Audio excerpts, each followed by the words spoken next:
ஸ்ரீ சிவசங்கரா தேவனே, ஸ்ரீ சிவசங்கரா தேவனே.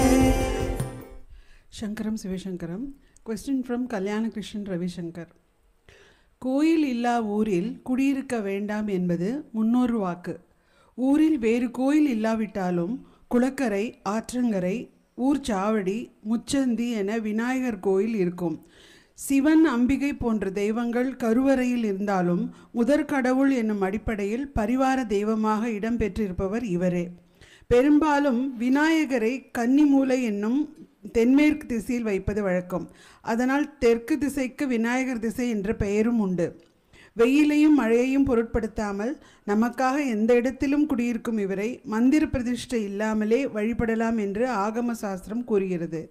வீட்டு வழிபாட்டில் சாணத்திலோ சந்தனத்திலோ பிள்ளையாரை பிடித்து வைத்து பூஜிப்பர். பிடித்து வைத்தால் பிள்ளையார் என்று ஸ்லேடை இதன் அடிப்படையில் தான் வந்தது. பாபாஜி இதனை பற்றி தயவு செய்து விளக்குமாறு கேட்டுக்கிறோம். விநாயகன் அப்படின்னா தனக்கு மேல் தலைவன் இல்லாத, நாயகன்னா தலைவன், வீணா தனக்கு மேல் இல்லாதவன். விநாயகன் தனக்கு மேல் தலைவன் இல்லாதவன். இந்த விநாயகர் எப்படி வந்தாருன்னு உங்களுக்கு தெரிஞ்சால் தான் அவருக்குள்ள அந்த பைவட்டல் இம்பார்ட்டன்ஸு உங்களுக்கு தெரியும். ஒரு நாள் அம்பாள் குளிச்சுக்கிட்டு இருக்கான். அப்போ திடீர்னு சிவபெருமான் அங்கே வந்துடுறாரு. அந்த அம்மாவுக்கு மனசில் என்னடா இருந்தாலும் ப்ரைவசியே இல்லாமல் இப்படி டிஸ்டர்ப் பண்ணுறானே அப்படிங்கிற மாதிரி நினச்சிக்கிட்டே தன் உடம்புல மஞ்சள் தேய்ச்சி குளிக்குது இல்லையா, அதில் நீங்கள்லாம் பொழுது போகலன்னா ஏதாவது ஒரு பொம்மை வரைஞ்சிக்கிட்டு உக்காண்டிருப்பீங்க. அந்த மாதிரி ஒரு கேரிகேச்சர் மாதிரி ஒன்று உருவாக்குது. அந்த ஃபிகர் வந்து ஹியூமன். அவர் அந்த மஞ்சளில் இருந்து அப்படியே எந்திரிச்சு வந்துடுறாரு. வந்தோடனே இந்த அம்மா வந்து, ஏன்னா அந்த அம்மாவுடைய உடம்புலேருந்து வந்தது தானே, அவரும் அந்த அம்மாவும் ஒன்று தான்.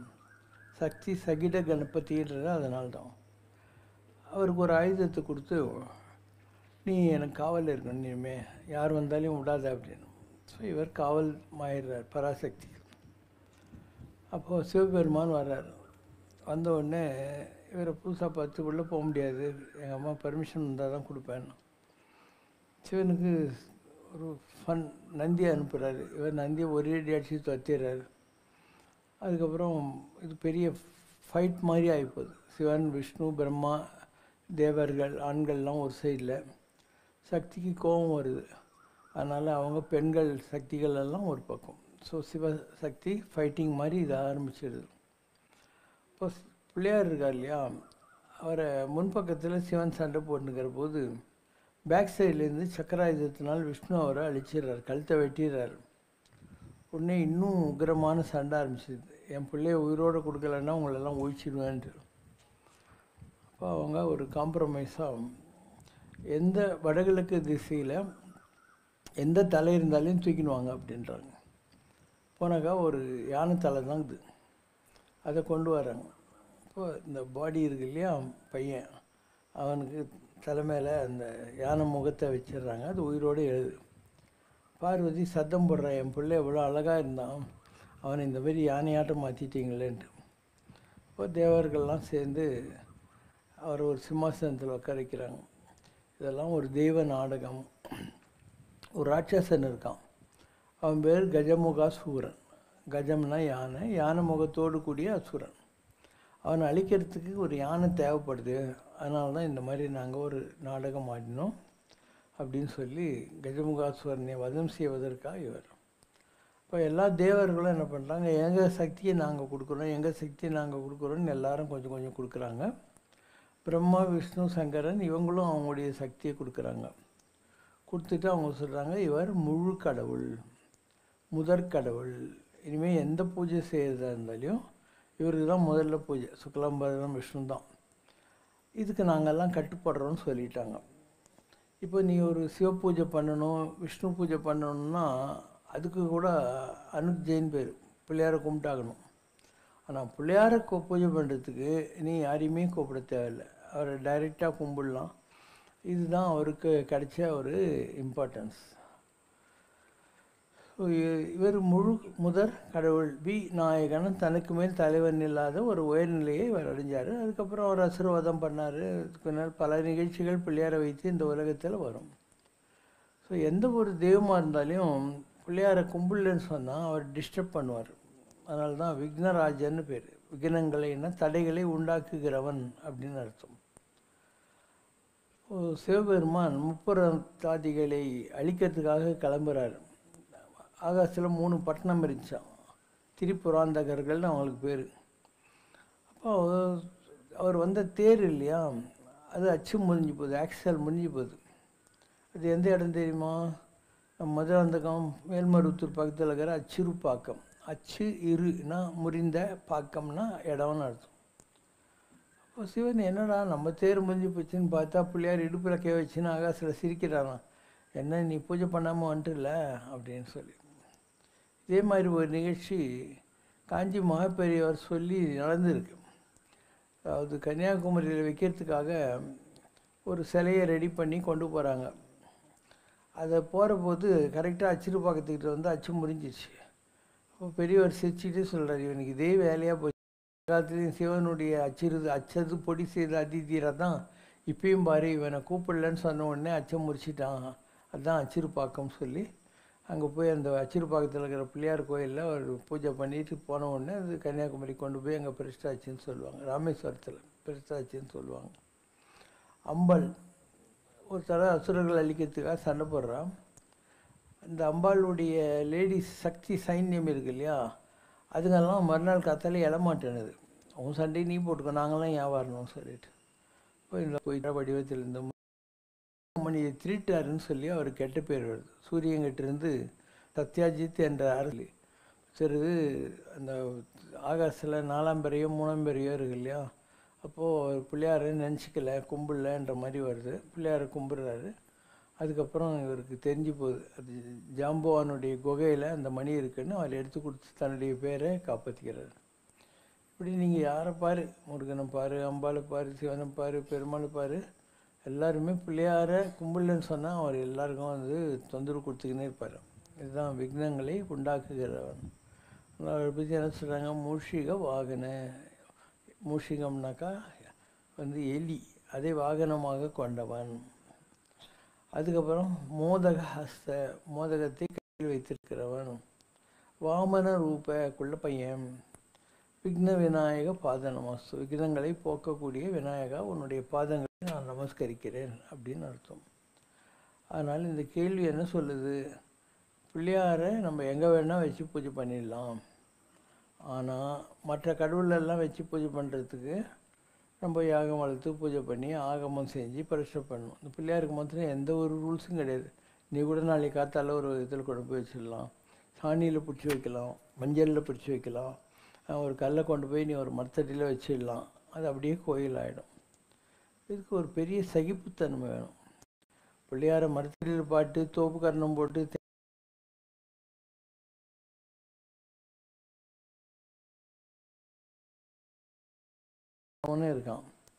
ஒரு நாய் இருக்குது. அந்த நாய் என்ன பண்ணும்? அதுக்கு பிள்ளையார் எங்கே தெரிஞ்சு, அதனால் ஒரு காலை அப்படி லிஃப்ட் பண்ணி பிள்ளையார் மேலேயே கூட அடிக்கும். இந்த மாதிரி எல்லா விதமான சுத்தமற்ற இல்லை சுத்தமான தன்மைகளுக்கும் தன்னை அட்ஜஸ்ட் பண்ணிக்கிட்டு தனக்கு எதுவும் சம்மந்தமே இல்லை அப்படின்னு உக்காந்துருக்காரு அவர். அதனால் அவருடைய பீஜ மந்திரம் என்னென்னா கம் அப்படின்வாங்க. கம்முன்னு இருப்பார் அவர். அதனால் ஓம் கம் கணபதியே நம்ம அவர் கம்முன்னுங்கிறார். யார் என்ன பண்ணாலும் எனக்கு என்னடான்ற மாதிரி அவர் உக்காந்துருக்காரு. ஸோ ஒரு ஞான பழத்துக்காக பிள்ளையார் அம்மையப்பனை சுற்றி வர்றாரு கைலாசத்தில். முருகர் மயில் மேலே ஏறி உலகமெல்லாம் சுற்றி வர்றாரு. அவர் பிண்டத்துக்குள்ளே தேடுறாரு. பிண்டம்னா இருக்கிற இடம். இவர் அண்டமெல்லாம் தேடுறாரு. ஆனால் ஞானப்பழம் யாருக்கு கிடச்சிச்சு? பிள்ளையாருக்கு தான் கிடச்சிச்சு. அப்போ கடவுளை அடையணும்னா நீ ஊராக கோயில் கோயிலாக போய் ஆற்றுல குளிச்சுன்னு இருக்கணும்னு அவசியம் இல்லை. இருந்த இடத்துலேயே கடவுளை அடைய முடியுமுங்கிறது பிள்ளையாருடைய மெசேஜ். இருந்தபடி இருங்கோள், எங்கே இருக்கோ அப்படியே இரு, அங்கேயே கடவுள் உனக்கு கிடைக்குங்கிறது பிள்ளையாருடைய மெசேஜ். இப்போ உலகம் பூரா கடவுள் தான் இருக்கார் இல்லை, எங்கனும் திருவதனங்கள் எங்கனும் திருக்கதங்கள், கடவுள் இல்லாத இடம் இல்லை அப்படிங்கிற ஒரு பாவனை வந்தால் அது முருகனுடைய ஃபார்முலா. நீங்கள் உலகம் பூரா எப்படி தேர முடியும்? உலகம் எவ்வளோ பெருசு, 160 கண்ட்ரிஸ் இன்றைக்கி இருக்குது. ஆர்டிக் ஒரு பக்கம், அண்டார்டிக் ஒரு பக்கம், டிஃப்ரெண்ட் கிளைமேட்ஸு, எவ்வளோ செலவாகும், எவ்வளோ ஜியாகிரபிக்கல் பவுண்ட்ரிஸு, வீசா, பாஸ்போர்ட்டு, எல்லா நான்சென்ஸும் இந்த உலகத்தில் வந்தாச்சு. அதனால் உலகம் பூரா போய் கடவுளை தேடுறதுங்கிறது இன்றைக்கி பாசிபிள் இல்லை. அதனால் இன்றைக்குள்ள ட்ரெண்டில் the best possible way to understand God or attain God it's to search in one place. எங்கேயானா இருக்கலாம், ஊடாக இருக்கலாம், ஒரு மாந்தோப்பாக இருக்கலாம், எங்கே வேணா இருக்கலாம். அங்கே உட்காந்துக்கிட்டு நீ கடவுளை தேடினா ஈஸியாக கிடைக்குங்கிறது பிள்ளையார் எனக்கு ஒன்றுத்துக்கிற பாடம். ஹில்டா சார்ட்டர்னு ஒரு அம்மா இருந்தாங்க. அவங்க ஸ்ரீலங்காவில் நம்ம ஒரு சாமியார்கிட்ட உபதேசம் வாங்கிட்டு ஸ்ரீலங்காவில் ரொம்ப வருஷம் வசிச்சுக்கிட்டு இருந்தாங்க. அவங்க எப்பயுமே முருகரை கும்பிடுறவங்க. ஒரு நாள் ஸ்ரீலங்காவில் இருக்கிற ஒரு பிள்ளையார் கோயில்கிட்ட போயிட்டு அந்த அம்மா கேட்குது, இந்த மாதிரி முருகன் அழகாக இருக்கான், நீ ஏன் இந்த மாதிரி தொப்பையும் தொந்தியும் போட்டுன்னு யானை மூஞ்சியோடு இருக்கிற அப்படின்னு சொல்லி. அப்போ பிள்ளையார் சொல்கிறாராம், ஒரு நோட் புக்கு ஒரு பேனா எடுத்துக்கோன்னு. அப்போது நான் உனக்கு மைண்டில் டிக்டேட் பண்ணுறேன், அதை அப்படியே எழுதுன்னாராம். அப்போ பிள்ளையார் தன்னை பற்றி தானே டிக்டேட் பண்ணி ஹில்டா சார்ட்டன் எழுதின புக்கில் இருக்கக்கூடிய வாசகங்கள் இதுதான். இந்த உலகத்தில்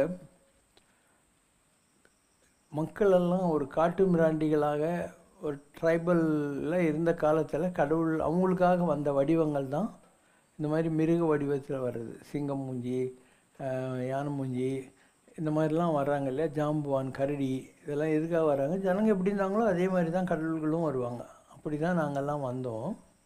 இப்போ முருகர் அழகாக இருக்கார், நான் யானையாட்டு இருக்கேன் நீ நினைக்கிறியே, ஆனால் என்னுடைய ஃபார்மை பார்த்து எவ்வளோ பேர் சந்தோஷமாக இருக்காங்க, ஒரு குதூகலமான ஒரு வடிவத்தில் நான் இருக்கேன் இல்லையா அப்படின்னு சொல்லி அவர் தன்னை பற்றி முழு சுய விளக்கம் கொடுப்பார் அந்த Hilda சார்ட்டனுக்கு. You have known me in my true form, as beautiful as my brother Skanda, but do you love me any less in a grotesque appearance as an elephant? Does my princely and godly form, as you call it, give you any more wisdom, or does it just plant a seed of desire to understand what is behind the symbolism? When I appear to you as Ganesha the elephant, and you say you see beauty, joy, and laughing eyes, is that not as beautiful as a princely form? I have nurtured the race from its inception long ages past and will continue to do so for the children of the planet Earth. Is that enough? Or do you need to know that I am wisdom and that I bring it forth within all who worship and open up their beings to know the truth? All Hindu myth is symbolic, and behind each form is another story for those who seek. From the earth and fathom deeply. These answers, when discovered, satisfy the soul. Others, steeped in fantasy and lore, will have no interest in these inner meanings.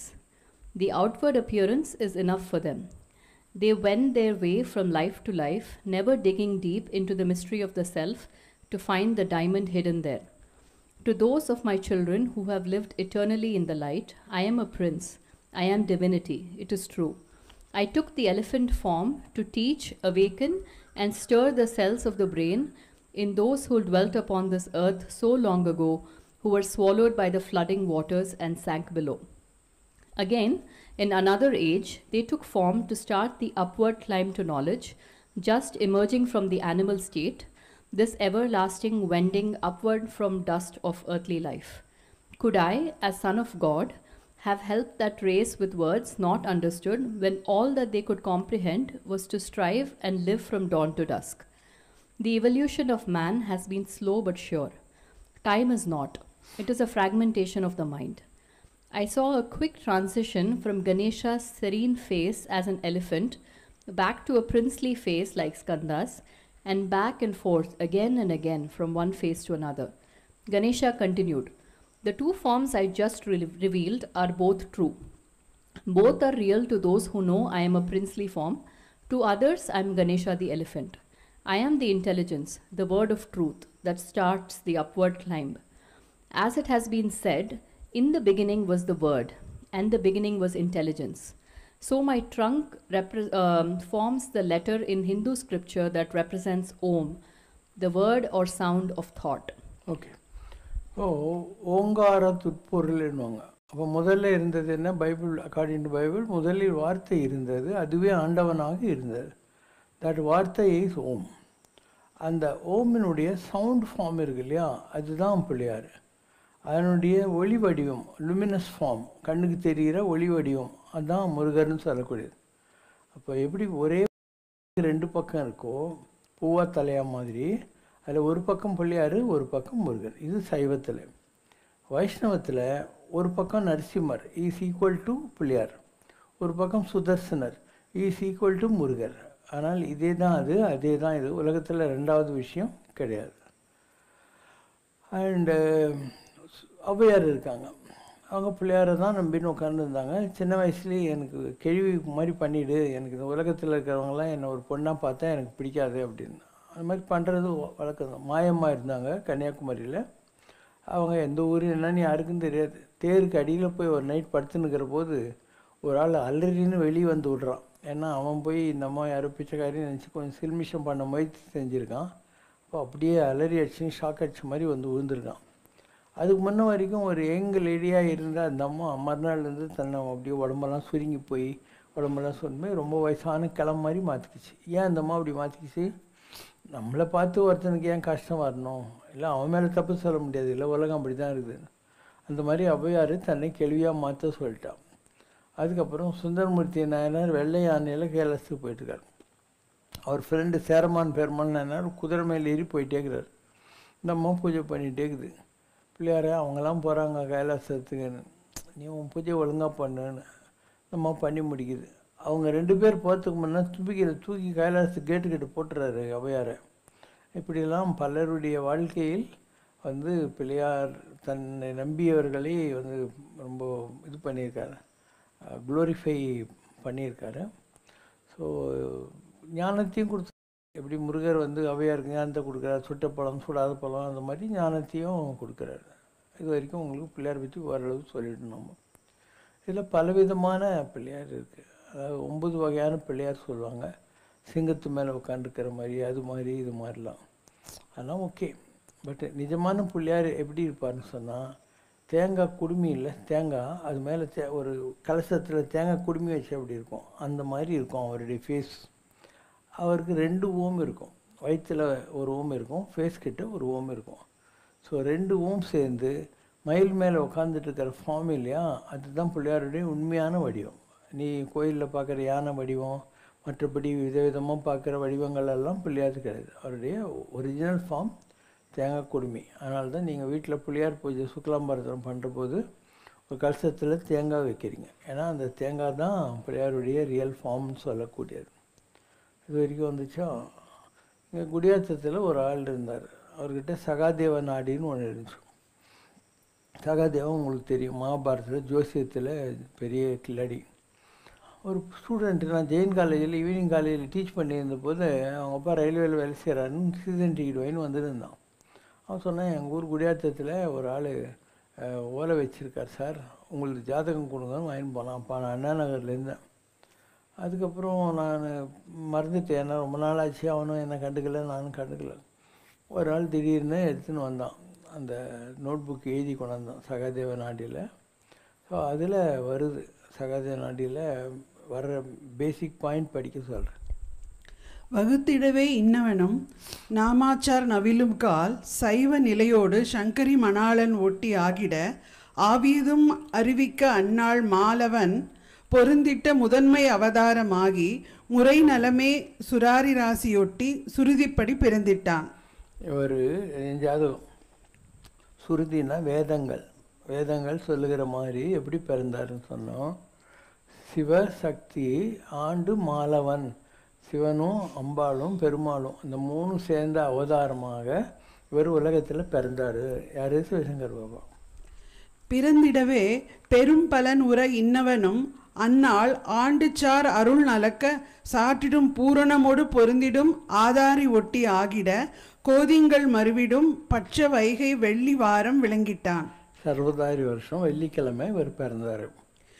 விளங்கிடவே வேண்டு பலன் உற அந்நாள் பிறவி எண்ணோடு அர்த்தம் ஒட்டி நாழியாக நவின்று தாராகைச்சார் உத்திராடம் ஒட்டி உரைத்திட அந்நாள் ஆதி நடை ஆதவனாகி ஆய்வுறுங்கால் அன்னை கர்ப்பம் கண்டிட சிவசக்தி ஆண்டு மால் பொருந்திட்ட அவதாரமே திங்களாகிட தெரிவித்து தீதர இருதச ஏக வைகள் என சொல்லிட்டோம்.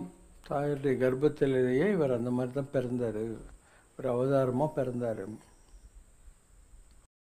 சொல்லிடவே சோர்வர அந்நாள் தொட்டு இந்நாள் இன்னவனுக்கு அகவையதும் அறிவிக்க சூலபூர்வ ஆண்டு தசதிங்கள் தயங்கலர சிரஞ்சீவி பாகையென ஆகிட அன்னவன் பிறப்புற்ற பாகையொட்டி பார்த்திட்டான். 36வது வயசில் இதை பார்க்கணும், அதனால் இதை பற்றி இந்த வழியில் வந்திருக்கு. பார்த்திடவே பலன் தாழ்வல்ல அந்நாள் ஆதி நடை கதிர்மேலாய் காணுறும் இந்நாள். அவர் பிறந்தபோது சூரிய தசை, ஜனன காலத்தில் சூரிய தசை, இப்போ இதை படிக்கிற காலத்தில் கதிர் மேலாய் காணுறும் இந்நாள் அதில் இயம்பிட அரவனுள் அம்புலி என ஆகிட. ராகு தசையில் சந்திரபுக்தி, இதை படித்த போது ராகு தசையில் சந்திரபுக்தி. இன்னவனுக்கு அகவயதும் சூல சட்டவாண்டு சரியுற படிப்படியதாய். சூலம்னா 3, சட்டம்னா 6, ஸோ 36. சரியுற படிப்படியதாய் பலனுற பகன்றிட்டோம். பகன்றிடவே அந்நாள் ஆதிகோள் நிலைதனை நிகழ்த்திடும் கால் கதிர் கவின்மதி மங்களன் மாதவன் முதலையாகி முறை நலமே பொன்னும் வெள்ளியோடு வில் பிடித்திட்டார். எல்லாம் என் ஜாதகத்தில் எந்த கிரகம் எங்கே இருக்குன்னு சொல்லக்கூடிய அமைப்புகள். இவர் உச்சி நிலை கணநாதன், திருச்சிக்கிட்ட உச்சி பிள்ளையார் கோயில் இருக்குது, அந்த கோயிலில் இவர் போய் பிள்ளையாரை தரிசனம் பண்ணிவிட்டு அதுக்கப்புறம் வெள்ளருக்கில் செஞ்ச ஒரு பிள்ளையாரை இவர் வச்சு பூஜை பண்ணின்னு வந்தால் இவருக்கு ஞானம் ஜாஸ்தி ஆகிட்டே போகும், ஏன்னா இவரும் அந்த பிள்ளையாரும் ஒன்று தான் அப்படின்னு வந்துச்சு. ஸோ நான் திருச்சிக்கு போனேன், அங்கே அந்த தரிசனம்லாம் பண்ணேன். மாங்காளிக்குடின்னு ஒரு இடம் இருக்குது திருச்சி சமயபுரத்துக்கு பேக் சைடு, அங்கே எனக்கு காளியுடைய தரிசனமோட கிடச்சிது. அந்த அம்மா எனக்கு ஒரு 1.25 ரூபா 1 ரூபா கொடுத்தா, நீ இன்னும் பெரிய ஆளாக வருவா அப்படின்னு சொன்னேன். அதுக்கப்புறம் காஞ்சி மகாபெரியவர் மார்ச் 16, 1984 ரத்னகிரிக்கு வந்தார். ஒரு வெள்ளை இறுக்கத்தில் பிள்ளையார் பள்ளி, பிள்ளையார் அது ரத்னகிரி சாமியார் கொடுத்து இதை வச்சு பூஜை பண்ணும், உன் கோயில் திருப்பணி நல்லா நடக்கும் அப்படின்னு சொன்னார். அவர் சொன்னார், நான் முருகனை தவிர வேறு சாமியை கும்பிட மாட்டேன் அப்படின்னு எங்கிட்ட அந்த வெள்ளருக்கு கொடுத்துட்டார். அப்போ எங்கிட்ட தான் இருக்குது அந்த வெள்ளருக்கம் பிள்ளையார், காஞ்சி பெரியவர் கொடுத்து ரத்தினி சாமிகிட்ட போய் எங்கிட்ட தான் வந்திருக்கு, நான் தான் அதை வச்சு பூஜை பண்ணிட்டு. ஏதோ ஒரு வகையில் நமக்கு சம்பந்தம் வரும். கைலாசம் போகிற போது ஓம் பர்வத்துன்னு ஒரு இடம் இருக்கும், அங்கே மலையிலேயே ஐஸில் ஓம்னு இருக்கும், 3ஆம் நம்பர் போட்டு இப்படி சொல்லி போட்ட மாதிரி. அந்த இடத்துல நான் 4 அடி உயரத்தில் பிள்ளையாரை பார்த்துருக்கேன், நிஜமான பிள்ளையாரையே நான் தரிசனம் பண்ணியிருக்கேன். இப்படி பல அனுபவங்கள் வரும் ஆன்மீகத்தில். நீ சீரியஸாக தேடுவது உண்மை எனில் உண்மையில் அது கிடைக்கும்னு. If you are searching God seriously will gain so many experiences அப்படின்னு அர்த்தம். So my life from age 36 has been continuously a spiritual life. அது ஆணி பொன்னம்பலத்தே கண்ட காட்சிகள் அற்புத காட்சி அடி அப்படின்னு ஒரு வளரார். அந்த மாதிரி பல அற்புதமான காட்சிகளை நாம் பார்க்குறோம், அன்றைக்கும் பார்த்தோம், இன்றைக்கும் பார்த்துக்கிட்டு இருக்கோம். ஏன்னா மை தேர்ட் ஐ இஸ் ஆக்டிவைஸ்ட். உங்களுடைய 2 கண்ணை வச்சு இந்த காட்சிகளெல்லாம் பார்க்க முடியாது, இந்த தேர்ட் ஐ திறக்கணும். அது திறந்ததுன்னா உனக்கு எல்லாமே தெரியும். ஜோதி மலை உண்டாச்சுதடி அப்படின்னு ஒரு கோல்டன் மலையை நீ பார்க்கலாம் அப்படின்னு. ஆணி பொன்னம்பலம்னா அதுதான், பொன் கோல்டு மாதிரி இருக்கக்கூடிய இடம். 7 திரைக்கு பின்னால் நான் கண்ட அதிசயம் என்னென்று சொல்வேனடி. உடம்புல இந்த இடத்துல இருந்து இது வரைக்கும் 6 திரை, இது 7வது திரை. ஸோ அந்த 7வது திரை விலகுனா நமக்கு என்னெல்லாம் கிடைக்கிது, we get a cosmic contract. அந்த அதிசயங்களெல்லாம் என்ன சொல்கிறது அப்படின்னு சொல்லிட்டு, நான் பெற்ற பேர் ஓதி முடியாதது என்ன, என்னால் எக்ஸ்பிளைன் பண்ண முடியல. நான் பெற்ற பேர் சாமி அறிவாரடி என்றார். எனக்கு என்ன நடந்ததுன்னு சாமிக்கு தான் தெரியும். ஏன்னா அந்த நேரங்கள்லாம் நான் ஒழிந்து அவராகி விடுகின்றேன். இந்த உடம்பு சிவசங்கரன் என்பது மறைஞ்சி உள்ளுக்குள்ளே சாமி வந்துடுறாரு. அதனால் எல்லா அனுபவங்களும் அவருக்கு தான் தெரியும், என்ன போய் கேட்குறியே அப்படின்னு அதுக்கு அர்த்தம். வள்ளலாருக்கு அந்த மாதிரி அனுபவம் கிடைச்சிது, எனக்கும் கிடச்சிருக்கு, நிறைய அனுபவங்கள் கிடச்சிருக்கு. இது பேசிக்காக இந்த பிள்ளையாருங்கிறது. இப்போ சிவசங்கர் பாபா இருக்காருன்னா இவருடைய ஃபார்ம் என்ன, Pillaiyar. That's the reason why I don't have any discrimination. எல்லா மதத்துக்கும் கோயில் கட்டுவேன், எல்லா ஃபார்ம்ஸ் ஆஃப் காடுக்கும் கோயில் கட்டுவேன். ஏன்னா நமக்கு ரூப பேதம் இல்லை. ஒரு சிவனோ விஷ்ணுவோ அம்பாளோ முருகனோ அந்த மாதிரி ரூப பேதங்கள் நமக்கு இல்லை. அதனால் இதெல்லாம் பண்ண முடியாது. ஓகே.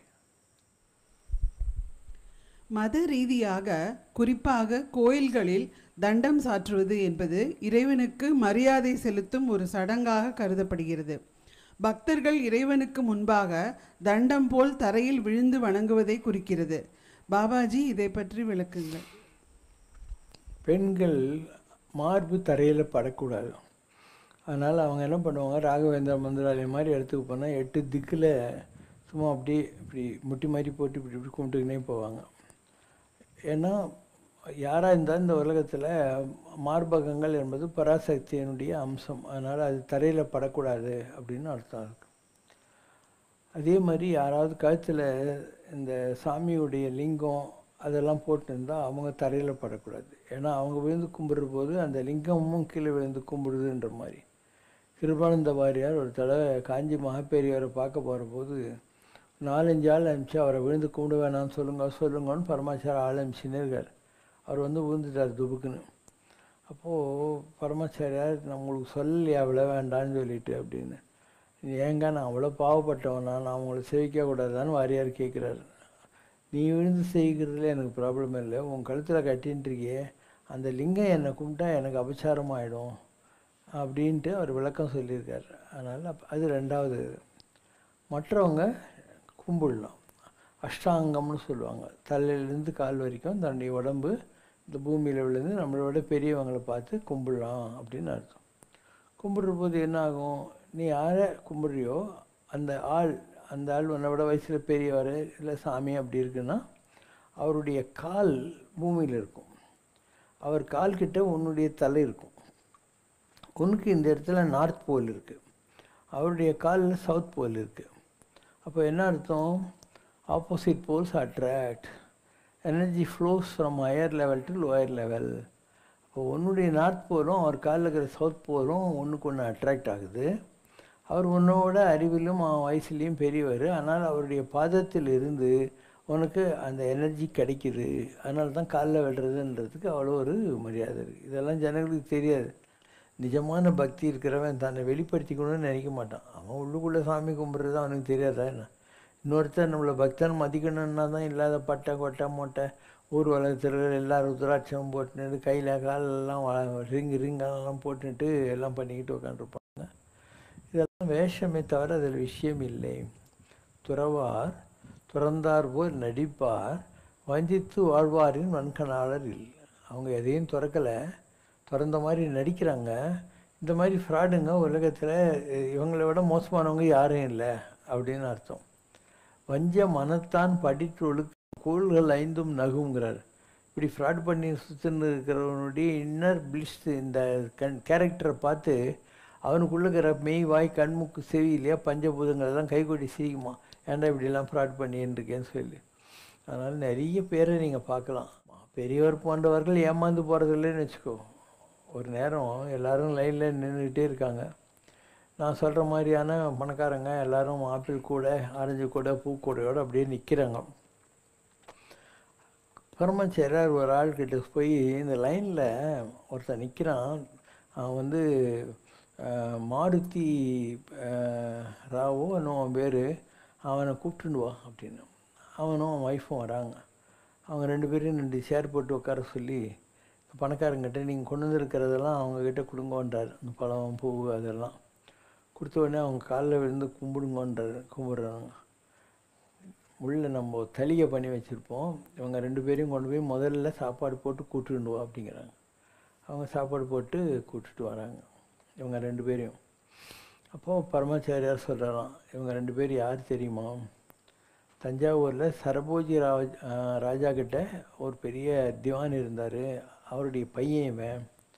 இந்த பொண்ணு திருவிடைமருதூர் கோயில் தர்மகர்த்தாவுடைய பொண்ணு தர்மாம்பாள்னு அவளுக்கு பேர், அவன் பேர் மாருதி. இவங்க 2 பேரும் காலப்போக்கில் பண கஷ்டத்தில் மாட்டிக்கிட்டாங்க. யாரோ ஹெல்ப் பண்ணுறேன்னா வேண்டான்னு சொல்லி இப்போ ஏதோ ஒரு சாதாரண கடையில் அவன் கணக்கு புள்ளியாக வேலை செஞ்சுட்டுருக்கான்.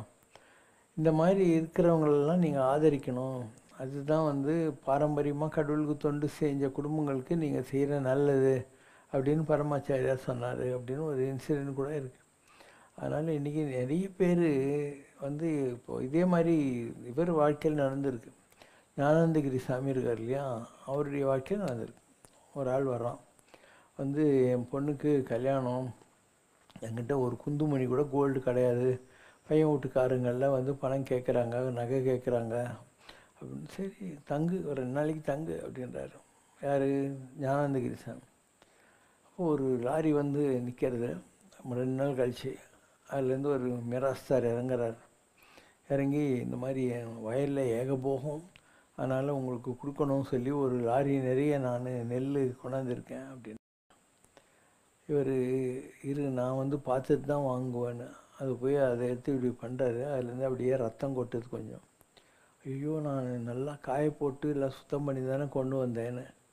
அப்போ இவர் சொல்கிறார், அவனை கூப்பிடு வந்தேன், முந்தானேத்து வந்தவன்ட்டு சொல்கிறார். இவனுக்கு தெரியுறதா, இவங்க அப்பா ரொம்ப பெரிய கனபாடிகள், காஞ்சி மகாபெரியவர் அவருக்கு சொன்னார், நீ வந்து லௌகிக்கம், இந்த தேவசம், காரியம், புண்ணியாவஜனம், புண்ணாக்கு இதெல்லாம் பண்ணக்கூடாது, ஒன்லி பெரிய பெரிய யாகங்கள் ஓமந்தான் பண்ணணும்னு. அவரை நீ கூப்பிட்டு உங்கள் வீட்டில் ஒரு லௌகிகமாக பூஜை பண்ண சொன்னேன். அவர் முடியாது, எங்கள் பரமாச்சாரியர் வேணான்னு சொல்லியிருக்காருன்னு. அவருக்கு நீங்கள் கொடுத்துருந்த நிலங்களெல்லாம் பிடுங்கிட்டீங்க. அவருடைய பிள்ளை தான் இவன், எவ்வளோ ஏழ்மையில் இருக்கான். நீ கொண்டு இருக்கிற அரிசியெல்லாம் நான் வாங்கிக்கணுன்னா இவன் பொண்ணுக்கு உன் செலவில் நீ கல்யாணம் பண்ணி வைக்கணும். ஃபுல்லாக அவங்கக்கிட்ட பிடுங்கின நிலத்தெல்லாம் அவங்களுக்கு திருப்பி கொடுக்கணும். அப்போன்னா இந்த நெல்லை நான் வாங்கிக்கிறேன், நான் வாங்க மாட்டேன்னு சொன்னாராம். இது மாதிரி நடந்துச்சுன்னா நீ நம்புறியா? அதே மாதிரி இன்னொரு இன்சிடெண்ட் கூட நடந்தது.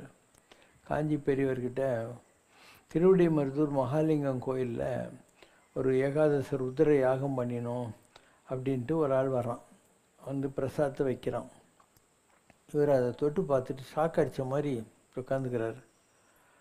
அவன் கேட்குறான், ஏதோ தப்பு பண்ணிட்டோம் போல இருக்குது, ஏன் எடுத்துக்க மாட்டேங்கிறீங்க அப்படின்னு. அந்த யாகத்தோட பிரசாதத்தை எனக்கு சிவன் வேறு பிரசாதம் அனுப்புகிறார் அப்படின்றார். அந்த கோயில் குருக்கள் ஒரு 3 பேர் வர்றாங்க. வந்து யாரோ ஒருத்தன் அங்கே பெரிய யாகம் பண்ணினா இவன் தாங்கிறாங்க. அப்போ அவங்க கூட இந்த பிரசாதத்தை எடுத்து இவர் இட்டுக்கிறார். அப்போ அவன் கேட்குறான், நான் ஏதோ தப்பு பண்ணிட்டேன் அப்படின்னு சொல்லி. யாகம் நல்லா நடந்திருக்குமே அப்படின்னா, ஆமாம், நிறைய பேர் வந்து மந்திரம்லாம் சொல்லியிருப்பா, அதில் ஒரு 86 வயது கிழமை இருந்திருப்பான். ஆமாம், வயசாகிடுச்சு, அதனால் மந்திரம் அவனால் ஸ்பஷ்டமாக சொல்ல முடிஞ்சிருக்காது. ஆமாம், பெரியவா சினிமாவில் பார்த்த மாதிரி சொல்கிறே அப்படின்னா. அதனால் எல்லாருக்கும் நீ சம்பாவனை கொடுக்குறச்சா அவருக்கு கம்மியாக கொடுத்த. ஆமாம், அதுக்கப்புறம் எல்லோரும் பந்தியில் சாப்பாடு பரிமாறின்னு இருக்கிறச்ச இந்த ரித்விக்குகள்னு சொல்லுவாங்க, அவன் வந்து ஒரு கரண்டி பாயசம் கேட்டான் எக்ஸ்ட்ராவா, நீ இந்த கல்ட்டுக்கு எதுக்குன்னு கொடுக்காம அவனை அவமானப்படுத்திட்டேயா. ஆமாம் அப்படின்னா. அப்போ நான் ஏதோ தப்பு பண்ணிட்டேன், மன்னிச்சிடுங்கோ அப்படின்ற போது சொல்கிறார், நான் என்ன மன்னிக்கிறது, அந்த கிழமை என்ன பண்ண தெரியுமா, இந்த வயசுக்கு எனக்கு இந்த நாக்கு ருசினால் தானே எவ்வளோ பெரிய அவமானம் ஆச்சு அப்படின்னு மகாலிங்கேஸ்வரர் கோயிலில் போயிட்டு நான் இனிமேல் எதையுமே சக்கரை சம்மந்தப்பட்டு தொடமாட்டேன்னு சத்தியம் பண்ணிட்டான் அப்படின்னு. நான் என்ன பண்ணணும், நான் என்ன பண்ணுறது, அவங்ககிட்ட போய் மன்னிப்பு கேளு, உனக்கு பிராப்தம் இருந்தால் நடக்கும் அப்படின்னா. இவன் போனால் அந்த ஐயர் 86 வயசு இறந்துவிட்டான். வீட்டு வாசலில் பாடை கட்டி வாழெல்லாம் ரெடியாக வச்சுருக்காங்க. அதுக்கப்புறம் யார் இந்த யாகம் பண்ணி இந்த மாதிரி திட்டு வாங்கின்னு வந்தானோ அந்த குடும்பமே அழிஞ்சு போச்சுன்னு சொல்லுவாங்க, டோட்டலாக அழிஞ்சு போச்சுன்னு சொல்லுவாங்க. அதனால் நம்ம நினச்சின்னு இருக்கோம் நம்ம பெரிய அறிவாளி, நமக்கு தெரிஞ்ச மாதிரி இந்த உலகத்தை வளைக்கலான்னு. எல்லாம் மேலே இருக்குது. கண்காணி இல்லை என்று கள்ளம் பல புரிவார், காணுங்கால் கண்காணி என்று ஒன்று இல்லாத இடமில்லை காண். நம்மளை யாரும் பார்க்கலன்னு எல்லோரும் ஃப்ராட் பண்ணுறான். எல்லா நேரமும் கடவுள் நம்மளை பார்த்துக்கிட்டே தான் இருக்கான். நம்முடைய ஒவ்வொரு செயல் அவனுக்கு தெரியும். ஏன்னா மனத்தகத்தான் உள்ளுக்குள்ளேயே உட்காந்துருக்கான். அவனை மாரி என்ன பண்ணிடுவார் இல்லையா? அதனால் உலகத்தில் யாருக்கு நம்ம கண்ட்ரோல் பண்ணுறோமோ இல்லையோ நமக்குள்ளே இருக்கக்கூடிய கடவுளுக்கு பயந்து வாழணும். அதுக்கு பேர் தான் பயபக்தி. உள்ளுக்குள்ளே கடவுள் இருக்கான்ற பயமும் அதனுடைய வெளிப்பாடாக நாம் காட்டுகிற பக்தியும் இருக்கணும். அதுதான் பயபக்தி. இன்றைக்கி உலகத்தில் நிறைய பேருக்கு இதெல்லாம் தெரியாது. இவன் போய் ஏதோ ஒரு ஒன்றைனா அர்ச்சனை பண்ணிவிட்டு ஒரு அபிஷேகம் பண்ண உடனே இவன் பெரிய பல்பு ஆகிட்டான்னு நினச்சிக்கிறானுங்க. எவ்வளோ ஏழைங்க இருக்காங்க, அவங்ககிட்ட வசதி கூட இருக்காது, ஆனால் கடவுளுக்கு அவங்கள ரொம்ப பிடிக்கும். அப்போ நாம் கடவுளை ஏற்றுக்கொள்கிறோமா என்பது முக்கியமல்ல, கடவுள் நம்மை ஏற்றுக்கொள்ளுகிற தகுதியில் நாம் வாழ்ந்து கொண்டு இருக்கிறோமா என்பது தான் முக்கியம். Whether we accept or not, God what difference is going to make. உலகத்தை பூரா படித்தவன் அவன் தான். நீ அவனை மதிச்சா அவனுக்கு என்ன மதிக்காட்டியான்னு என்ன? அவன் ஒன்றை மதிக்கணும். அபூபென் ஆதம்னு ஒருத்தர் இருந்தான். அவனுடைய கனவுல ஒரு ரொம்ப நல்லவன். அவன் கனவுல ஒரு தேவதூதன் வரான், ஒரு ஏஞ்சல் வந்து ஏதோ ஒரு லிஸ்ட் எழுதினேங்கிறான். என்ன லிஸ்ட்டுன்னு? இந்த மாதிரி யாரெல்லாம் கடவுளை ரொம்ப கும்பிட்றாங்களோ அவங்க பேரெல்லாம் லிஸ்ட்டு. நான் சொல்கிறேன், என் பேருக்கு தான் பாருங்கன்னு. அவன் பேர் அதில் இல்லைன்றான். இன்னும் ஒரு மாதிரி சேடாயிடும். மறுநாள் அதே தூதன் வர்றான், இன்னொரு லிஸ்ட் ஏதோ எழுதினுக்கிறான். இவன் கேட்குறான், இது என்ன லிஸ்ட்டுன்னு. கடவுளுக்கு யாரை ரொம்ப பிடிக்குமோ அவங்க பேர்லாம் அங்குதுன்னு. இவன் நம்ம பேர் அதில் எங்கே இருக்க போகுது அப்படின்னு கொஞ்சம் பாருங்கள், என் பேர் எங்கேயாவது இருக்கான்ட்டு. உன் பேர் தான் என் முதல்ல இருக்குது அப்படின்னா இதான் அபூபென் கட்டு. நீ கடவுளை ஏற்றுக்கிறதுன்றது ஒரு பெரிய விஷயம் இல்லை. கடவுள் உன்னை ஏற்றுக்கிற மாதிரியான ஒரு லைஃப், ஒரு வேல்யூ பேஸ்ட் திங்கிங்கில் நீ இருக்கணும். இதெல்லாம் தான் ஆன்மீகத்தில் நாம் கற்றுக்கொள்ள வேண்டிய LKG lessons. It's not ultimate lesson, LKG lessons. இதெல்லாம் தான் பாலப்பாடங்கள். இன்றைக்கி ஒரு வேஷமே விஷயமாயிடுச்சு. சின்ன பண்ணுறது, அபிஷேகம் பண்ணுறது, இதெல்லாம் பெரிய விஷயம்னு நினச்சினுக்கிறோம். இவன் அபிஷேகம் பண்ணுறதுக்காக மாங்காடு கோயில், காமாட்சி கோயில் எங்கேயாவது எல்லாம் தரையை போடணும். அபிஷேகம் டைம் ஆகிடுது, எல்லாம் போங்க போங்கன்னு எல்லாரையும் தோற்றணும். இவங்க போய் ஃப்ரண்ட்டில் உட்கார வைக்கணும், அந்த சாமிக்கு முன்னாடி இவங்களை உட்கார வைக்கணும். தப்பி தவறி யாராவது வந்துட்டாக்கா இவங்க அவங்கள இடிப்பாங்க. நாங்கள் அபிஷேகம் பாட்டி அப்படின்னும். அவன் ஒரு மூலையை நின்று கும்பிட்டு போக போகிறான். உனக்கு என்ன, நீ தான் உட்காந்து. இதெல்லாம் பார்த்தா கடவுள் சிரிக்கும் இல்லை? தேவையில்லாத இவங்கெல்லாம் ஈகோ. கடவுள்கிட்டையும் போய் இவங்க அகங்காரத்தில் தங்களை தாங்களே தாழ்த்தி கொள்கிறார்கள். அதனால தான் நம்ம கோயிலில் அர்ச்சனை, டிக்கெட்டு, அபிஷேகம் எதுவுமே கிடையாதுங்க. எல்லாம் வந்து எல்லாருக்கும் காமன். தேர் யார் வேணால் இருக்கலாம், பல்லக்கு யார் வேணால் இருக்கலாம், சாமி யார் வேணால் கும்பிடலாம். இந்த ப்ரியாரிட்டி, அவங்க இவங்க விஐபி நான் விஐபி, இந்த வம்பே இங்கே நான் ஆரம்பத்திலேருந்து என்கரேஜ் பண்ணவே வரல. Question from Govindan sir. ஜனனம், மரணம், மறுபிறப்பு என்று சங்கிலி தொடராக வருகிற இந்த மனித பிறவி என்பது சம்பந்தப்பட்ட அந்த ஆத்மாவுக்கு வழங்கப்படுகிற தண்டனையா, அல்லது ஒவ்வொரு பிறவியிலும் ஆன்மீக வளர்ச்சி பெற்று இறுதியில் பிறப்பற்ற நிலையை அடைவதற்காக வழங்கப்படும் ஒரு வாய்ப்பா? தெளிவுபடுத்துமாறு கேட்டுக்கொள்கிறோம். செல்லா நின்ற இத்தாவர சங்கமத்துள் எல்லா பிறப்பும் எடுத்து நான் இழைத்தேன் என்றார். இந்த உலகத்தில் நான் எல்லா விதமான பிறவிகளையும் எடுத்திருக்கேன் அப்படின்றாங்க. அப்போது ஒரு ப்ரமோஷனுக்காக பிரயத்தனங்கள் தான் இதெல்லாம். ஒரு எல்லாரும் ஒன்று தான். ஈஸ்வர சர்வபூதானாம். உலகத்தில் இருக்கிற எல்லாருமே ஒரே மாதிரி தான் கடவுளால் படைக்கப்பட்டார்கள். எல்லா உயிரும் என் உயிராயின. ஏன்னா எல்லாம் கடந்த என்னம்பலத்தீசர் எல்லாம் கடந்தும் என்னுள் இருந்தார். அதே ஈஸ்வரன் தான் எங்கிட்டையும் இருக்கான், உங்கள்கிட்டையும் இருக்கான். இதில் டவுட்டே தேவையில்லை. ஒரு கிளாஸில் யாரை நீங்கள் ஸ்டேட் ஃபஸ்ட்டுன்றீங்க, இல்லை கிளாஸ் ஃபஸ்ட்டு, ஸ்கூல் ஃபஸ்ட்டுன்றீங்க. இருக்கிற 35-40 பசங்களில் யார் எக்ஸல் பண்ணானோ அவனை தானே நீங்கள் ஸ்கூல் ஃபஸ்ட்டு, ஸ்டேட் ஃபஸ்ட்டுன்னு சொல்லுவீங்க. அந்த மாதிரி கடவுளுடைய படைப்பில் வந்திருக்கிறவர்களில் யார் வையத்தில் வாழ்வார்கள், வானுனையும் தெய்வத்தில் வைக்கப்பட போகிறார்கள் என்பதற்காக தான் வாழ்க்கையில் விதவிதமான அனுபவங்கள் வருது. அவரவர் அனுபவம் அவர்தமை அறிவது. ஒவ்வொருத்தருக்கும் ஒவ்வொரு விதமான எக்ஸ்பீரியன்ஸ் உலகத்தில் வந்துகிட்டே இருக்கும். இதில் யாசிக்கு என்ன, எவருக்கு உதவினார், எவருக்கு உதவினார். நீ ஹெல்ப்ஃபுல்லாக இருந்தியா இல்லை ஹார்ம்ஃபுல்லாக இருந்தியா மற்றவங்களுக்குங்கிறது தான் கணக்கு. ஸோ இந்த உலகத்தில் மாநிலம் பயனர் வாழ்வதற்கே ஒரு வல்லமை தாராயோ சொல்லடி சிவசக்தி எல்லாருக்கும் யூஸ்ஃபுல்லாக இருக்கிறது. ஊருக்கு உழைத்தல் யோகம். யோகம் பண்ணுறது மூக்கு பிடிச்சிட்டு பஸ்கி தண்டல் இருக்கிறது இல்லை, மற்றவங்களுக்கு யூஸ்ஃபுல்லாக இருக்குது. ஊருக்கு உழைத்தல் யோகம். இதெல்லாம் தெரிஞ்சுக்கிட்டு யார் வாழ்கிறாங்களோ அவங்க ஒரு தாயம் போட்டு பரமபதம், ஸ்னேக் அண்ட் லேடர் கேம் விளையாடினா ஏணி கிடைக்கிற மாதிரி அவங்கெல்லாம். யார் ஏதாவது தப்பு தண்டா மற்றவங்களுக்கு பண்ணிடுறாங்களோ அவங்க பாம்பு வாயில் இறங்குற மாதிரி. ஸோ ஏணியும் கிடைக்கும், பாம்பு வாயும் கிடைக்கும். இதில் யார் தப்பிக்கிறானோ அவன் தான் அந்த கேமை முடிச்சிட்டான் அப்படின்றது. அதுதான் ஸ்னேக் அண்ட் லேடர், பரமபதம், வைகுண்ட வாசல்ன்றது. ஸோ யாராவது தப்பிச்சிட்டாங்கன்னா ரொம்ப சந்தோஷம். தப்பிக்கலைன்னா என்ன ஆகும்? மறுபடியும் தாயம் போடணும். அதுதான் வாழ்க்கை. நீங்கள் ஒரு பிறவியிலையும் தப்பு பண்ணிகிட்டே இருக்கீங்க, உங்களால் முடியல, பாம்பு வாயில் இறங்கிடுறீங்க. So every time you have to again start the game. இது கேம் எப்போ முடியும்னு எப்போயாவது சொல்லிட முடியுமா என்ன? இல்லையா? எப்போ வேணால் நீ மேலே ஏறலாம், கீழே இறங்கலாம். இந்த மாதிரி நடந்துக்கிட்டே தான் இருக்கும். இதுலேருந்து தப்பிக்கணுன்னா நீ என்ன பண்ணுவேன்? இப்போ தாயம் விளையாட்டே எடுத்துக்கோ. தப்பிக்கணும் என்ன பண்ணுவேன்? 98வது கட்டத்துக்கு வந்துட்டு 99 ஒரு பெரிய பாம்பு ஆகிருக்குது. ஸோ தாயம் ஊந்துருச்சுன்னா நீ அந்த 99லேருந்து இறங்கணும் திருப்பியும். அதனால் அந்த 98ல் நீ என்ன செய்வ? முருகா கோவிந்தா 2 விழு 3 விழுன்னு ஏதாவது சொல்லி போடுவேன். அப்போ அந்த 99ல் இறங்க மாட்டே, நீ கேம் முடிஞ்சிச்சின்னு அர்த்தம். மற்றவங்க விளையாடுறதை நீ வேடிக்கை பார்க்கலாம். அந்த மாதிரி தான் வாழ்க்கை கூட. குண்டின் அணையாரும் குன்றுவர் குண்டி அணைய செய்ய. மலை மாதிரி உயரத்துக்கு போனவங்க கூட குந்துமணி அளவு தப்பு பண்ணிட்டான்னா அவன் கீழே இறங்கிடுவான்.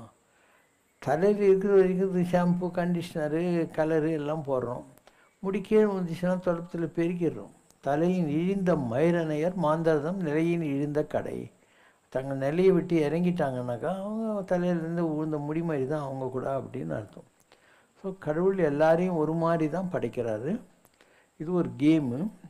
இதில் தானம், தர்மம், நல்லது இதெல்லாம் செய்கிறவங்க கேமை முடிக்கிறாங்க. கேமை முடிக்க முடியாதவங்க திருப்பி திருப்பி பிறந்து செத்துக்கிட்டு இருக்காங்க உலகத்தில். அவ்வளோதான். அதனால் நிறைய பேர் இந்த உலகத்தில் கடை தேர முடியல. இப்படி கடை தேராது இருக்கக்கூடியவங்களையும் எப்படியாவது உருப்பிட வைக்கணும். கடவுளுக்கு ஒரு நல்ல சாஃப்ட்டு கார்னர் வருதான். எவ்வளோ நாள் தான் இவன் கஷ்டப்படுவான் அப்படின்னு சொல்லிட்டு என்ன பண்ணுறாங்க? தானாக குவாலிஃபை பண்ண முடியாதவங்க இருக்காங்க இல்லையா, அவங்களையும் கடை தேர்த்தணுங்கிறதுக்காக கடவுள் பார்க்குறாரு. ஒரு பிரளயத்தை உண்டாக்குறாரு. பிரளயம்னா என்ன? பிரம்மமும் போடுவான். பிரம்மனும் போய் கங்காளம் கலேபரமும் இந்த உலகத்தில் எல்லாம் போயிட்டு எம் இறை நல் வீணை வாசிக்குமேன்னு ஒரு வீணை வாய்ச்சின்னு வீணா கங்காதரன் பேர் சிவபெருமானுக்கு. நந்தி மேலே உட்காந்துன்னு வீணை வாசிச்சுன்னுங்கிறான். எதுக்கியா இந்த ஆளுக்கு உலகமே அழிய போகுது, எல்லோரும் செத்துனுங்கிறாங்க, இந்த ஆள் ஏன் வீணை வாசிக்கிறான்னா நீங்கள்லாம் நினச்சிருப்பீங்க Rome was burning, Nero was ஃபிட்லிங்கணும். ரோமா நகர் எரிஞ்சிருந்த போது நீரோ மன்னன் ஃபிடில் வாசிச்சுட்டு இருந்தான். அந்த மாதிரி இல்லை கடவுள்து. நான் எவ்வளோ வாய்ப்புகளை கொடுத்து இந்த பிள்ளைங்கெல்லாம் உருப்படாமல் இருந்தது, இப்போ எல்லா பிள்ளைங்களும் என்கிட்ட வரப்போகிறாங்க அப்படின்ற சந்தோஷத்தில் அவர் டைம் பண்ணி நிற்கிறாராம். இதுதான் வாழ்க்கை என்பது. உலகத்தில் எல்லாம் போயிடுது, இவங்க 2 பேர் தான் இருப்பாங்க. சரி, இதில் விஷ்ணு எங்கே வந்து மாட்டினாருன்னா, ஒரு தடவை அசுரர்களை அழிக்கிறதுக்காக சிவபெருமான் சண்டை போட்டு நிற்கிறாரு. இந்த செத்துப்போன அசுரர்கள் எல்லாம் சுக்கராச்சாரியாருடைய ஒய்ஃப் என்ன பண்ணுறா, சஞ்சீவி மூலிகை நிரப்பப்பட்ட ஒரு சின்ன குளத்தில் முக்கி அனுப்புகிறான். அவனுக்கெல்லாம் உயிர் வந்து எல்லோரும் வீர வேல் சண்டை போட்டுக்கிறான். அப்போது விஷ்ணு ஹெல்ப் பண்ணமே சிவனுக்குன்னு நினச்சிட்டு ஒரு எருது மாதிரி வந்துட்டு அந்த சஞ்சீவி மூலிகை நிரப்பப்பட்ட தண்ணியை குடிச்சிட்டு ஓடி போடுறாரு. அதனால் சிவன் சொன்னாராம், நான் தோற்று போகிறதுக்கு இருந்தேன், அந்த அம்மா இப்படி பண்ணிகிட்டு இருந்ததுன்னு, நீ எனக்கு ஹெல்ப் பண்ணிட்ட, அதனால் உலகமே அழிஞ்சாலே நீ இருப்ப அப்படின்னு 2 கொம்புக்கு நடுவில் சிவன் வந்து வீணை வச்சுக்கிறாரு அப்படின்னு ஒரு கதை இருக்குது. ஸோ உலகம் பூராவும் யாரும் கடை தேரலாம் கூட அவங்கெல்லாம் போய் கடை தேர்றதுக்காக தான் இந்த ஊழி தாண்டவம் நடக்குது. ஊழி தாண்டவத்துலேயும் ஒரு குவாலிஃபைடு பீப்புள் இருப்பாங்க. சகசர கவச்சன்னு ஒருத்தர் இருந்தான். அவன் வந்து சூரியன்கிட்டேருந்து வந்தவன். சாஸ்திரம்னா 1000, அவனுக்கு 1000 கவச்சம் இருந்துச்சு. சூரியன்கிட்டேருந்து அவன் என்ன வரம் வாங்கின்னு வந்திருந்தான், எனக்கு எதிராக யாராவது 12 வருஷம் நின்று சண்டை போடணும், 12 வருஷம் உட்காந்து தவம் பண்ணணும், அப்போ தான் ஒரு ஷெத்து பிக்க முடியும் என்கிட்டேருந்து அப்படின்னு. பிரம்மா சரின்ட்டான். சூரியன் இவன் வந்து ரொம்ப அட்டூழியம் பண்ண ஆரம்பித்தான். அப்போ தேவர்கள்லாம் முறையிடுறாங்க, கிருஷ்ணன் நானே வரேன்னு இன்றைக்கி இருக்கிற பத்ரிநாராயணன் கோயில்கிட்ட நரநாராயண பர்வத்தம்னு இருக்குது. அந்த இடத்துல தன்னை 2ஆக பிரிச்சுக்கிறார், நரன் நாராயணன். அதில் நரன் தவத்தில் உட்காந்துருப்பான், நாராயணன் வந்து சண்டை போடுவான் 12 வருஷம். நாராயணன் போய் உட்காந்துக்குவான், நரன் வந்து 12 வருஷம் சண்டை போடுவான். இப்படி 999 இதை பிச்சுட்டாங்க, ஒரு கவச்சங்குது. அப்போ எல்லாம் முடிஞ்சு போய் யுகமெல்லாம் திருப்பியும் வைண்டப் ஆகுது இல்லையா, பிரம்மனும் போயின்னு சொல்கிறேனே அந்த நிலை. அப்போ அவன் ஒரு கவச்சத்தோட எங்கேருந்து வந்தானோ அங்கே போட்டான், சூரிய மண்டலத்துக்கு போயிட்டான். அடுத்து மகாபாரத காலம் வந்துச்சு. இந்த குந்தி தேவி துர்வாசர்கிட்ட வரம் வாங்கினா இல்லையா, டெஸ்ட் பண்ணி பார்க்கலான்ட்டு சூரியனை நினச்சாலாம். அவன் கர்ணன் தான் சாஸ்திர கவச்சம். அதனால தான் அவன் பிறக்கிற போது கவச்ச குண்டலங்களோட பிறந்தான் அப்படின்றது. நரநாராயணர்களாக இருந்தவங்க யார், கிருஷ்ணனும் அர்ஜுனனும் இந்த பிறவியில் வந்திருக்காங்க. அதனால் அஜ்ஞாத வாசம் போய் அந்த 12 வருஷம் கணக்கு முடிஞ்ச உடனே கிருஷ்ணனும் அர்ஜுனனும் சேர்ந்து கர்ணனுடைய அந்த கவச்ச கொண்டலங்களை அவங்ககிட்டருந்து மகாபாரத குருஷேத்திர யுத்தத்தில் வாங்கிட்டாங்க அப்படின்னு நீங்கள் படிக்கிறீங்க இல்லையா? இப்படிலாம் இருக்குது. ஸோ எல்லாத்துக்கும் பின்னாலேயும் ஒரு ரீவைண்டு ஃபாஸ்ட் பிளாக் இருக்குது. ராமாயண காலத்தில் வாலியை வதம் பண்ணுறாரு. வாலி யார்? இந்திரன். சுக்ரீவன் சூரியன். அப்போ ராமர் சொல்கிறான், என்னையா நீ குரங்கு பசங்கக்கிட்டலாம் வந்து நீ ஏன் பெரிய மனுஷன் வந்து சண்டை போட்ட? நான் எனக்கு கேட்டுதான் நான் ராவணனை வண்டு மாரி கையிலே பிடிச்சி கொடுத்த ஆளாச்சு சொல்கிறான். இல்லைப்பா, சத்திரத்தே சத்திரத்தே இது கீழகம், அதர்மத்தை அழிப்பதும் கூட தர்மம் தான். அதெல்லாம் உங்களுக்கு என் மனுஷங்க ரூல்யா, நாங்களாம் குரங்குங்க, எங்களுக்கு ரூலே கிடையாது.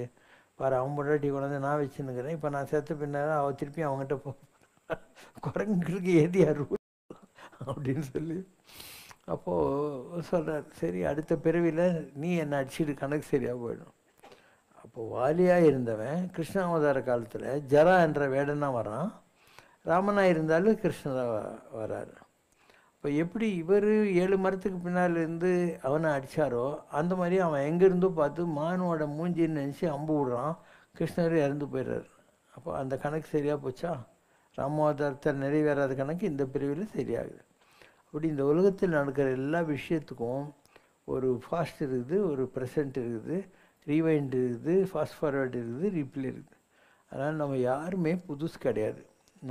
நீ யாருமே புதுசு கிடையாது. எல்லோரும் இந்த உலகத்தில் கண்டினியூஸாக வர்றோம். ஏதோ ஒரு பிறவியில் மிஸ் பண்ணி இருந்தால் கூட வித்தின் ஷார்ட் திங் பழைய கனெக்ஷனை வச்சுக்கிட்டு அந்த ஒட்டிக்கும். ஏதோ ஒரு கனெக்ஷனை வந்து நம்மக்கிட்ட அந்த ஆத்மாக்கள் ஏதோ ஒரு ஃபார்மில் வந்து ஒட்டிக்கும். இந்த உலகத்தில் கண்ணுக்கு தெரியாத ஒரு கொடுக்கல் வாங்கல் இருக்குது. நீ ஒரு கம்பெனியில் வேலை செய்கிறேன்னு வை, நீ நினச்சிட்டு இருக்க அந்த கம்பெனி ஆளும் உனக்கு முதலாளி, அவன் உனக்கு சோறு போடுறான், பட்டி அழுக்கிறான், அப்படிலாம் ஒன்றும் இல்லை. அவன் பிச்சைக்காரன், அவனுக்கு பாக்கி வச்சுருக்கான். அதனால் அவன் நிறைய பேருக்கு பாக்கி வச்சுருக்கான். அதனால் ஒரு கம்பெனி திறந்து நிறைய பணம் வந்து ஒரு 700 பேர் 1000 பேருக்கு அவன் மாதம் அந்த கடனை தீர்த்துக்கிறான். யாருக்கும் வந்து உலகத்தில் படியெல்லாம் அழகிறதே இல்லை. தீதும் நன்றும் பிறர் தர வாரா. அதனால் இந்த உலகம் பூராவும் ஒரு கிவ் அண்ட் டேக்கில் நமக்கே தெரியாமல் நடக்குது. ரிலேஷன்ஷிப்லேயும் அந்த மாதிரி இருக்குது, அண்டு கொடுக்கல் வாங்கல்லையும் அந்த மாதிரி இருக்குது. உலகம் பூரா அப்படி தான் நடக்கும். அதனால் உனக்கு யாராவது ஃபேவர் பண்ணுறாங்கன்னு நினைக்க வேணாம். நீ யாரையோ ஏமாற்றிட்டேன்னு நினைக்க வேணாம். அவன் ஒன்றும் போன பேரில் ஏமாற்றினான். அதனால் இந்த பிறவியில் நீ அவனுக்கு வாங்கின கடனை திருப்பி கொடுக்க முடியல, கணக்கு சரியாக போயிடுச்சு. உங்கள்கிட்ட எல்லா கணக்கும் இல்லை. அதனால் ஒய் டு யூ ரிப்பெண்ட்? உன் மனசில் நீ யாரையும் ஏமாற்றணும்னு நினைக்கூடாது, அவ்வளோதான். மற்றபடி everything God will take care. அதனால் உலகம் பூரா it is managed very beautifully and on the merits of என்ன சொல்கிறது சாஸ்திராஸ். அதனால் யாரும் இந்த உலகத்தை தப்பே பண்ண முடியாது. உலகத்தில் எல்லோரும் நல்லவங்க தான், எல்லாருமே கெட்டவங்க தான். எல்லோரும் கெட்டவங்க தான். ஓகேவா? வெள்ளிப்பனி மலையே என்ன வேண்டுதல் செய்தனையோ, எங்கள் வெற்றி திருமகனின் பதங்கள் ஒற்றி நடந்திடவே. வெள்ளிப்பனி மலையே துள்ளி வரும் கங்கை தலை தூக்கி சுமப்பவனை அள்ளி அரவணைத்து பேரானந்தம் கொண்டிடவே. வெள்ளிப்பனி மலையே பாதங்கள் நோகாமல் பசும் புல்லாய் வளர்ந்து விடு. தாகம் தனித்திடவே அம்மா தவழும் நதியாக. பனியின் கொடுமையிலே இதம் தர பறிவோடனைத்து விடு. இவன் பசித்து வருகையிலே நீ ருசிக்கும் உணவை கொடு. வெள்ளிப்பனி மலையே வலிக்கும் இவன் கால்கள் நீ வலிந்து பிடித்து விடு. தனித்து நடந்து வந்தால் நீ இனித்த துணையாக. குறை ஒன்றுமில்லை மறைமூர்த்தி கண்ணா, குறை ஒன்றும் இல்லை கண்ணா, குறை ஒன்றுமில்லை கோ